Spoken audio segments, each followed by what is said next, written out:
What's up guys, Ember here, and back today with a different kind of video. This time I'm going to be showing you a Magnezone deck list that I've been working on in testing at home. So just a quick overview of what Magnezone actually does. It has 270 HP lightning type, so it is pretty tanky. It's not obviously as tanky as Dialga or Arceus. Not Dialga, sorry, Arceus or Giratina rather, but still pretty tanky on the high end with 270.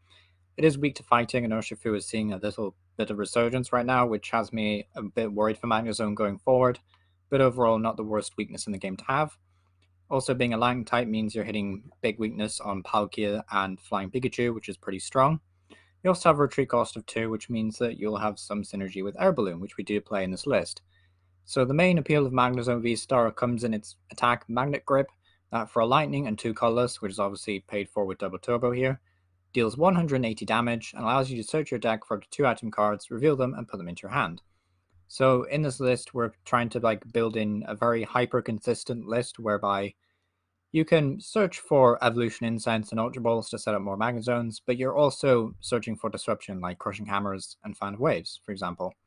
And doing 180 is actually really strong because the minus 20 from Double Turbo only takes it down to 160, which is still an OHKO on Palkia with a big charm, and it's still an OHKO on, well, it's a 2-hit KO on everything else, basically. You won't 2-hit KO VMAXs, unfortunately, but that's kind of like the only downside to Magnet Grip. Electro Star for 2 lightning energy allows you to deal 90 damage to your opponent's bench Pokemon. So I mentioned on the side here that you have this multi-prize turn option with Electro Star if your opponent isn't able to get a Manaphy out, which, to be honest, does happen surprisingly more often than not. It is a one-off, so if they prize it or have to discard it earlier on for whatever reason, then obviously they won't have an option to protect their bench, and you can potentially just knock out 2 Sobbles or 2 Drizzle, forcing the opponent to have a Manaphy in play. So, just a quick disclaimer, I have yet to test this against every meta deck. This is, of course, my list. Feel free to disagree. Some tech options are listed at the end, though, so if you're wondering where's Energy Lotto, for example, I do mention that at the end. I'm not sure where Magnezone sits in the meta, personally. My money is in tier 2 because I think it just counters so much and has a great matchup against Palkia, which is pretty cool. So, yeah, my money's in tier 2, so it won't be terrible, I don't think. I really do not think this deck will be awful, but yet to see how good this will be. So, going into the Pokemon, we have 4 Magnezone V and 3 Magnezone Vstar. The Magnezone V is pretty vanilla, but obviously we play 3 of the Vstar. You could play a 4th one if you want to avoid any prizing issues, but I think we'll be fine with 3. We also play a 3-3 Bidoof Bibarel engine, kind of like how the Whimsicott V-Star list came about. This list is very much a hybrid of Victini VMAX, which was one of my favorite decks to play for a long time, as well as Whimsicott VMAX, which was a highly disruptive V-Star. So this list is kind of like combining the strengths of attacking Victini and with the blocking of Whimsicott, so that's something worth bearing in mind. So we do play a 3-3 Bidoof Bibarel and then a 4-3 Magnezone line. So the inspiration obviously is coming from Victini and Whimsicott.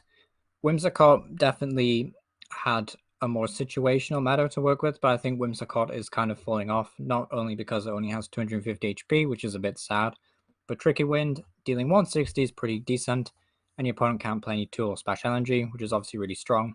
But a lot of decks, including Palkia, don't actually play any Special Energy, so I don't think Whimsicott is too strong moving forward. However, Fluffball V-Star is a very powerful move. Victini VMAX, of course, with Spreading Flames and Max Victory was a super strong card in a VMAX meta. But Max Victory doesn't really do enough these days, and it's also very bad damage going into a lot of one prize decks.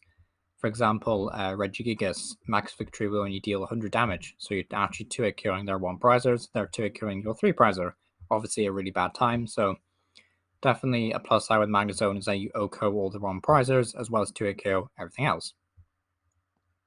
So moving on, we have 4 Quick Ball, 3 Evolution Incense, 4 Ultra Ball, 4 Crushing Hammer, 3 Fan of Waves, 2 XP Share, 2 Air Balloon, and 1 Tool Scrapper.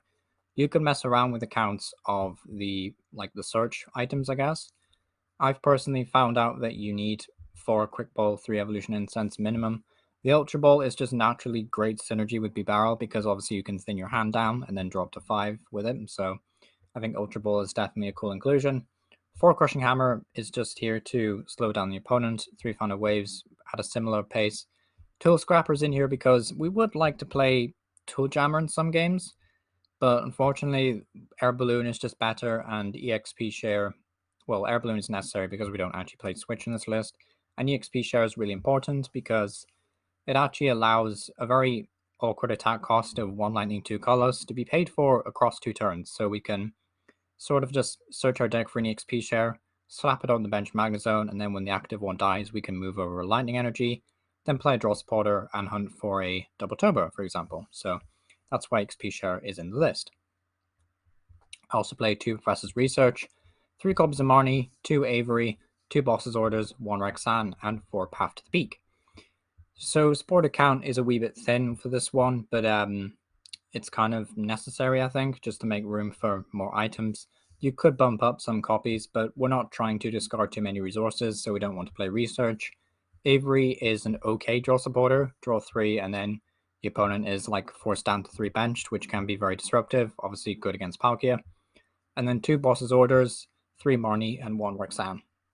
So I would say this, I want to experiment with a couple of copies of Palpad in my list, but I haven't got around to testing it out yet, so in theory, you could definitely play Palpad, just so if you have to Ultra Ball any Boss's Order or Rexan in the early game, it definitely won't feel as bad.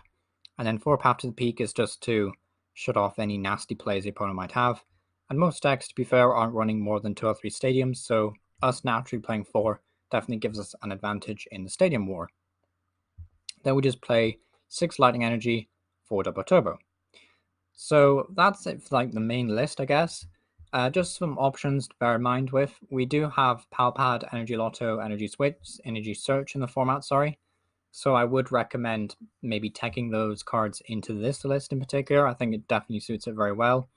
Big Power Cell is more of a kind of, do you really hate abilities like Zigzagoon and stuff, is kind of where Big Power Cell sits for me.